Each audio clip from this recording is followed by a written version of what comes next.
减肥了2个多月，你的感觉是哪一个？一，有点累，但还能坚持。2，睡眠好像变差了。3，对食物的渴望好像变强了。或者是4，还是充满着斗志。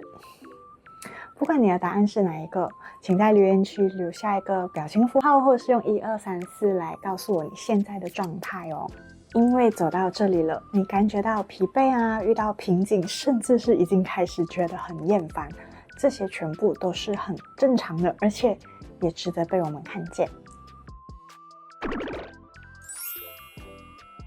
嗨，大家好，我是食品科学营养毕业，目前对营养和健康还很有热忱的素怡。减脂迎新年已经第10周咯，剩下最后的2周了。大家现在的进度又是怎么样的呢？虽然说我们的目标是减脂迎新年，但是也不要给自己太大的压力。我们追求的是不复胖，而且不吃掉我们的肌肉的这个方向才是我们要的哦。今天我们不看怎么更加的努力，而是先看一下怎样更聪明的恢复。但是首先我们要恢复，就要先知道我们到底哪里没电了。那我们开始吧。当我们感觉疲劳，其实疲劳它不算是一个模糊的感觉，我们可以把它更加的具体化一下，检查一下你的疲劳到底是来自哪一个账户的透支。有3个。第一，身体被掏空的生理能量赤字，总是觉得睡不着，训练的时候心有余力而力不足，手脚冰冷，对咖啡感觉到依赖变高。这些都表示你的身体在呐喊着，燃料库存已经不足够了，需要一些实质的补充了。第2，心好累，意志力赤字，对食物选择感觉到厌烦啊，更容易对家人发脾气，或者是总是有那种我很烂，我什么都做不到这种念头频繁的出现。这些都表示你的大脑前额叶负责决策自律的这个部分过载了 overload， 需要关机重启。第3，生活好像只剩下减肥的快乐赤字，总是感觉生活枯燥，对喜欢的活动也提不起劲，感觉自己似乎好像错过了生活。这个是最危险的信号，它会让你最终想要用报复性的放纵来补偿哦。所以先了解一下自己到底是哪一种赤字，我们才能对症下药哦。那现在我们要恢复嘛，但是恢复不是彻底的摆烂哦，而是根据自己的不同的情况来选择适合自己的行动。行动1，给生理账号充值，需要2方面的微调。饮食方面，在这个星期的2到3天里面，把主食的分量本来是1个拳头嘛，稍微增加多一点点，半个拳头，多半个拳头，并且要确保每一餐都有优质的脂肪，可以允许自己吃一份100到150大卡的健康点心，例如像是莓果、黑巧克力、坚果、优格等等，这些都能够稳定我们的荷尔蒙，修复我们的神经系统。这样子的热量循环，它短期小幅的提高一点点的热量摄取，它可以欺骗我们的身体，让它以为饥荒结束了，从而放心的提高你的新陈代谢率。而且补充肝糖，让你的训练重新充满着力量，和满足你的心理需求，避免被压抑的那种渴望在某一天就突然爆发了。所以这也并不是要放纵了，而是要给一个代谢系统一个一切都安好的信号，让它可以很放心的继续运转。而第2方面是睡眠方面，这个星期很重要，要确保自己睡饱。一个星期至少要有4天是睡7到8个小时哦。睡前就强制的执行一个数字静消，就提前30分钟到1小时放下手机，一定要做到哦。行动2是给心理账号充值，来降低我们决策的耗能。准备2件事情。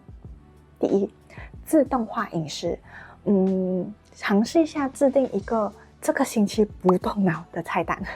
重复吃也没有关系，目标是减少我今天要吃什么的这种决策压力。我相信大家也是会有这样子的压力吧。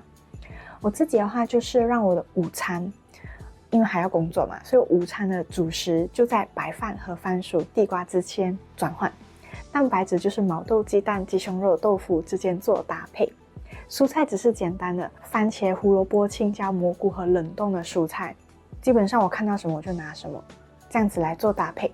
早上不想要想的话，我每天就是无糖豆浆、无糖优格、燕麦和一些水果蔬菜，减少让自己烦恼吃什么的压力很重要哦。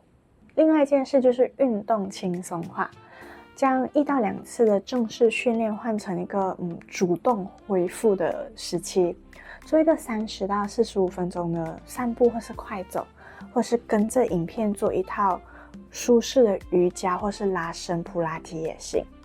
用泡沫轴来彻底放松紧绷的肌肉，这样子可以促进我们的血液循环，帮助我们的肌肉修复，降低皮质醇，而且完全不增加我们身体的负担。休息后再训练，你会发现你的状态会更加好哦。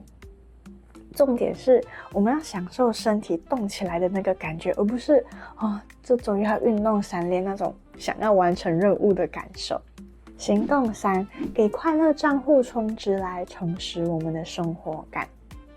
在生活里，每一天植入一点点的快乐锚点，安排一些与食物无关的小确幸，并且全心投入。可以是专心泡一杯茶，听喜欢的音乐，约朋友聊天，看一场喜欢的电影等等。小小的确幸转换可以让我们的心情大大的不一样哦。这一周的恢复呢，更深的目的是为了要练习如何从冲刺模式切换到可以运行一辈子的巡航模式。所以问自己3个问题。第一，在过去的这9个星期的习惯里面，有哪3个是我毫不费力可以继续做下去的？比如我自己的话是饭前喝水，优先吃菜和每天达到步数，这些对我来说是毫不费力的。第二，有哪一件事情让我感觉到压力最大？在计划结束后，我希望调整到更轻松的版本，像是严格计算每一餐，你就可以把它调整成只估算晚餐。而且严格计算这个部分我也没有让大家一直都做就只是做上个星期，或者是可能你觉得每天强迫自己运动是一个很难的，记录下来。第3，我理想中的健康生活看起来是什么样子的呢？是有灵活有弹性的，还是严格控制的？我们可以学会从100%的严格执行，变成是80%的认真加20%的灵活。因为真正的胜利不是我们用多么极端的方式瘦下来，而是你是否用一种舒服不紧绷的方式来长期保持着这一个成果。这个星期就是在为那一个舒服的长期状态来做一个演练，也防止你在2个星期之后因为计划结束而不知所措，然后就变成复胖了。真正的成功是养成我们愿意懈怠一辈子的习惯哦。所以这个星期的行动总结包括：先诊断一下你的主要疲劳类型是生理、心理还是快乐，执行一个针对性的战略恢复行动，和思考一个计划结束后你想要保留或是调整的习惯。如果可以的话，其他目标包括饮水量走路步数、3餐均衡和运动3练，也希望大家尽量让他们融入到你的舒服的长期状态里面哦。留言让我知道你选择为哪一个账户，是心理、生理还是快乐充值呢？还有你打算做的具体行动是什么？让我们一起可以学习如何聪明的休息哦。最后，顶尖的运动员都懂得恢复是训练的一部分嘛，而顶尖的生活经营者也应该要懂得恢复是长期健康的一部分。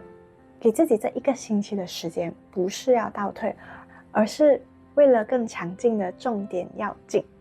你会发现，当我们不再与身体对抗，而是学会倾听和回复，我们不只是获得更好的体态，更是一种和自己保持一个可持续的自信和从容哦。我是素怡，我们下期再见，拜拜。你订阅了吗？还没有的话，按这里，谢谢。